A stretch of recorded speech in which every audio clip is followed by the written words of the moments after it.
Good afternoon, team. Hope you're all well. Welcome to our weekly White Light Working at Home. You're all looking radiant out there. I just wanted to catch up with you. Now you're all kind of based from home now. We want to look at some of the tips that you're kind of working on about working from home, but also look at some of the tips on working with video conferencing technology as we're embracing it and seeing some of the the thoughts you've had about it. I'd like to look at the kind of the working from home piece if we can. And just sort of start with Jed. Jed, you've been doing this for a while. What's kind of your top tip for working from home at the moment? I mean, it's to start with a routine that you're up, dressed, breakfast.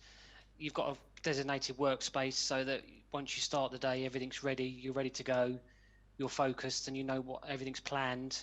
And then continue the day like that. Really, I think if you're not working at a proper space, if you're holding a laptop in the kitchen on your knee, then it's difficult to actually get the focus going. Brilliant, thank you. Ali, should we be having breaks? I mean, how are you working your day through? I think it's so important that people are taking regular breaks. Well, like you would in the office, I know sometimes the workload can get quite heavy and we get quite busy, but it's so important that you step away, it helps you refocus and it's great for your mental health. And if we just keep working, no breaks, we're going to burn out a lot quicker. So yes, breaks are so important. Thank you, Ali. Craig, breaks, drinks, snacks. How tempting is it to go and raid the biscuits? Way too tempting. The only thing that's good about the current crisis is that my family are here as well, so they're protecting the snack cupboard from me, which is good. Main thing with hydration really is trying to focus on drinks that are other than caffeinated drinks. So focus on water, squashes, that kind of stuff. Because otherwise, with the kitchen being only a couple of meters away, it's so easy to suddenly end up on a bit of a caffeine high by mid-afternoon, and then you struggle with focus. So, yeah, being mindful of what you're eating and drinking, I think, is really important. Thank you, mate. John Joe, does everyone work the same hours? Is everyone the kind of better in the morning or afternoon? How are you finding your working time? No, I mean, absolutely. I find that finding my kind of key productivity period, I know for me, you're definitely getting the best out of me in the kind of early morning in the first few hours for anything that's particularly detail oriented. It's kind of how I shape my day anyway, because obviously with how I'm able to schedule meetings and things, but that's the kind of high productivity period for me when I'm doing detail work. But other people work differently, and it's important to kind of find that rhythm and make sure that you're doing your most effective work whenever that is for you. Thank you, John Joe. Vicky, we're working remote. We know when we come into the office, we know that we start at this time, we finish that time. How important is it to find your routine as well? It is really important because the day can sort of fly by, and next thing you know, lunchtime is gone. You've missed having a break. So it's really important to try and stick to a routine, particularly when you have other people that are relying on you and coming to you throughout the day as well. They need to stick to their routine as well. It's all about being flexible as well. So you have to sort of learn to adapt to working at home environment. Just reiterate about how much time flies really. It tends to fly more when you're working from home than it does in the office. Yeah, so they can run away with you. Thank you, Vicky. I want to talk about technology as well, and how important that is to having workstation set up correctly. Stuart, what's you're now working from home. How are you adapting to building an environment you feel a bit more comfortable that's office like? Well, rather than when I'm at home normally by myself working from home, I've just got the kitchen table and that works fine. But of course, with the family being at home as well at the moment, I've squirreled myself away upstairs in the top bedroom.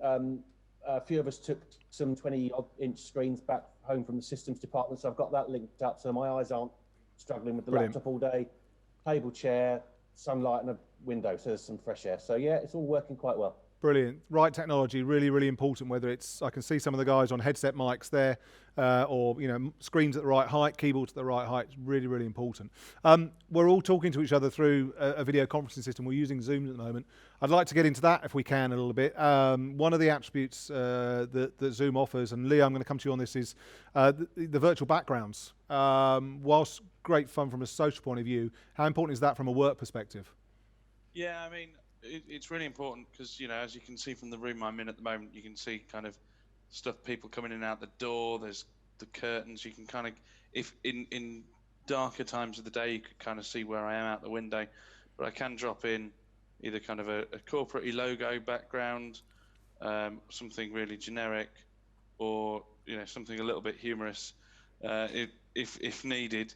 But I mean, for the purposes of this, you all know me, so you can see my office room if you want. Thank you, mate. But they're obviously to use as and when you're having a external comms or external meeting. Yeah, I think if you're having a meeting with a client, just dropping something that's less obvious as to where you are in the background, and then you can continue from there. Rich, I'm going to come to you. I'm going to talk about security now. You know, you're used to having meetings with agencies, corporates, etc. How important do we take the security of the meetings, and what can we do to safeguard that? Yeah, I think it's always worth keeping in mind, especially some of the kind of high-profile clients. Some clients come to you with PIN codes and things like this, and you've got to work for a line of security to get into the call. Other clients, a little bit less so, but I think it's always worth mindful, and also, you know, if you're sharing desktop and things like this, just making sure that there's nothing on there that you know shouldn't be seen. Thank you, mate. Alicia, how important is etiquette in a video conference call?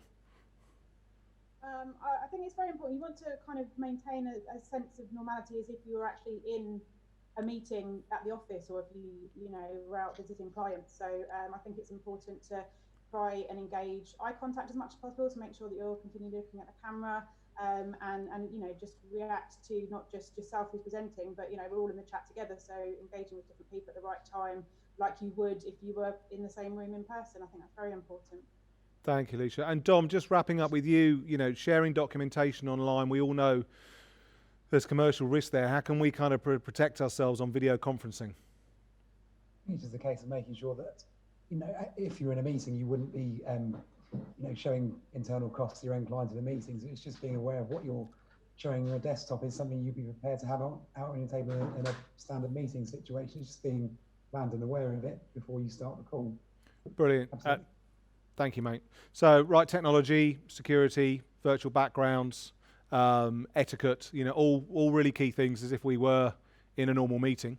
But, it's obviously how does that translate across through. I just want to wrap up now. I'm going to do a quick, what's the best film? What are you doing at the moment that's keeping you fit and active? Ali, what's out there? What are you doing? Well, I'm in the middle of Kent, so there aren't a great deal of people around. So at the moment, I'm running during lunchtime. I think yesterday I saw one other person, maybe. So yeah, it's just getting out again, taking those breaks when you can. Embrace it, John Joe. What are you watching or reading? Yeah, so I've been watching the quite frankly amazing Tiger King on Netflix, which seems to be the talk of the town, and also having the chance to catch up on some of my podcast series. They're really nice, nice long form conversations. So I've been enjoying that as well. Brilliant. And if you're not watching TV, Vicky, what are you doing at home? So we play a lot of games together, cards. The Wii Fit's going to come out soon, definitely. That hasn't come out yet. So, but also, interactive PE lessons. That's one thing my daughter's been doing as well. So YouTube is going to form quite a big part of our exercise routine over the next few weeks. Brilliant. Great to see you all. Please stay safe. Please keep smiling. Please keep doing what you do best. And I look forward to catching up with you all next week. Take care, guys. Cool. Thanks, Lee. Bye. Bye-bye. Bye.